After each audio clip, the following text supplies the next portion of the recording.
మామూలుగా మనుషులకు 4 కాలాలు ఉన్నాయి.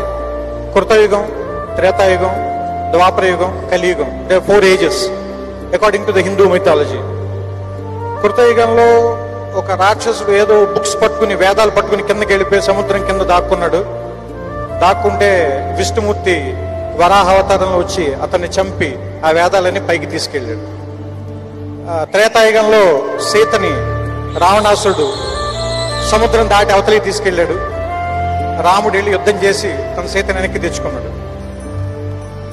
ద్వాపరయుగంలో ఒక ఇద్దరు బ్రదర్స్ యాన్సిస్టర్ల ప్రాపర్టీ గురించి ఒక చిన్న గొడవ వచ్చి వాళ్ళిద్దరు కలిపి కురుక్షేత్రం మధ్యలో ప్లేస్ సెలెక్ట్ చేసుకుని అక్కడ కొట్టుకుని చచ్చిపోయి మిగిలిన పాండవులు ఆ ప్లేస్ సెలెక్ట్ చేసుకున్నారు.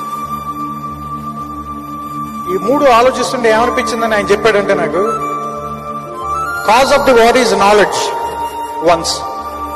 జ్ఞానం కోసం పోరాటం జరిగింది. త్రేతాయుగం వచ్చేసరికి కాజ్ ఆఫ్ ది వార్ కొంచెం తగ్గింది. ఒక అమ్మాయి, సీత అని ఒక అమ్మాయి కోసం కొట్టుకున్నారు. థర్డ్ ద్వాపరయుగం వచ్చేసరికి కాజ్ ఆఫ్ ది వార్ ఇంకా చీప్ అయింది. ఒక ల్యాండ్ గురించి కొట్టుకున్నారు. ఇప్పుడు కలియుగంలో కాజ్ ఆఫ్ ది వార్ ఏంటి? దేని గురించి కొట్టుకుంటాం? కలర్తో ఉన్న ఒక నోటు గురించి కొట్టుకుంటాం. దాన్ని కొంతమంది రూపాయి అంటారు, కొంతమంది డాలర్ అంటారు, కొంతమంది రెన్మిన్బే అంటారు.